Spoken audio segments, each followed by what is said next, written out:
Another beautiful day at the river house, except we're not. Yet, anyways. Alright, so on today's agenda is this wood stove. Dad picked it up, basically a scrap on a job he did. They think they were using it, but they remodeled the house and wanted something else. It's like somebody's professional homemade job. Really thick metal. It ought to resonate heat really, really well. It's going to need new fire bricks. I'll have to try to find or cut some down. Can't see it, but it appears to draft right there. And for the life of me, I can't figure out where it's pulling its air from. I mean, we think this damper here was actually for a forced air fan that blew air around the back of the stove and out here. That's what we think that was for. But where the heck is it pulling its air? There's no vents in the door. Anyways, I gotta figure out that mystery. Also, it clearly got too heavy for whoever was building it, so they never flipped it over.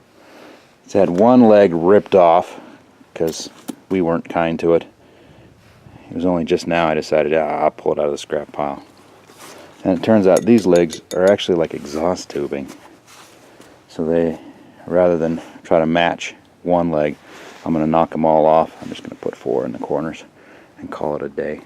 So that's what we're working on first. Then I got to find a way to move it by myself and unload it by myself and get it into the house by myself. There's a lot of poor choices coming, I think.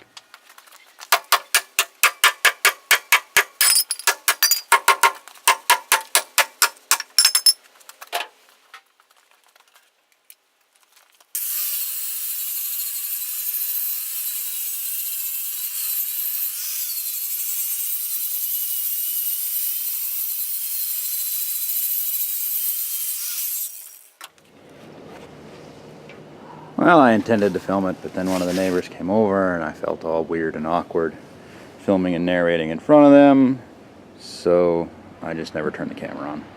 Anyways, legs are all done. That's, I think, highway road sign material. I know, it's a chunk of bent up steel I found in the road. It's not all elegant, but it didn't need to be. And I did figure out the draft issue. Okay, this thing back here, which we originally thought was to put water down in for, like, you know, humidity and stuff. I think that's the draft. So she's not going to be super controllable, and that might be why the stove ended up in the scrap, but I can tweak that when the time comes. For the moment, I think we're done with it. This will get it setting in the house, and if I have to, I can always use some of that fiberglass rope. Just attach it on that little flapper valve. We're done with that anyways. Still got to figure out how the hell to move it.